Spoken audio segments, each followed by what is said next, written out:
Like John, we've got to fight even harder for the most powerful tool that we have, which is the right to vote.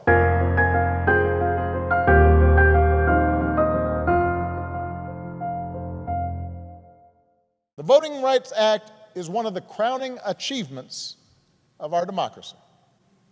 That's why John crossed that bridge. That's why he spilled his blood. And by the way, it was the result of Democratic and Republican efforts.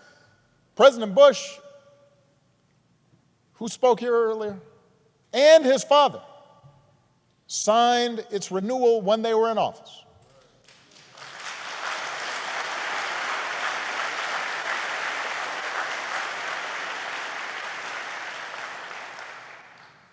President Clinton didn't have to because it was the law when he arrived, so instead he made a law to make it easier for people to register to vote.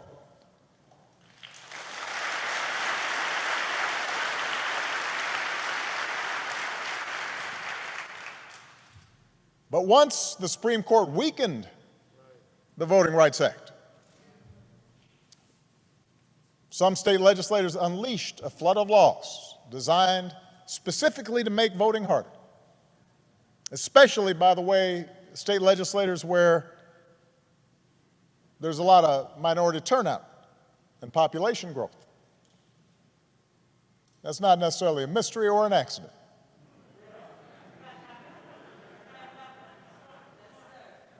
It was an attack on what John fought for. It was an attack on our democratic freedoms. And we should treat it as such.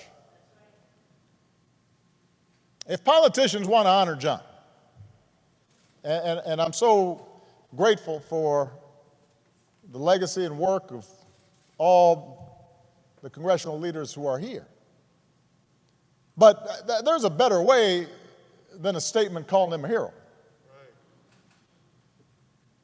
You want to honor John? Let's honor him by revitalizing the law that he was willing to die for.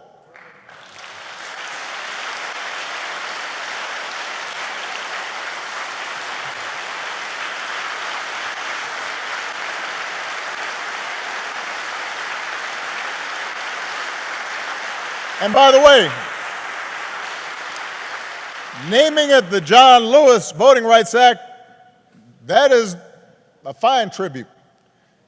But John wouldn't want us to stop there, just trying to get back to where we already were. Once we pass the John Lewis Voting Rights Act, we should keep marching to make it even better by making sure every American is automatically registered to vote, including former inmates who've earned their second chance. By adding polling places and expanding early voting and making Election Day a national holiday. So if you are somebody who's working in a factory, or you're a single mom who's got to go to her job and doesn't get time off, you can still cast your ballot.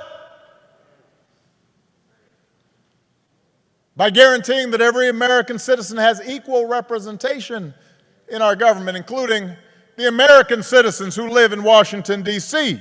and in Puerto Rico. They're Americans.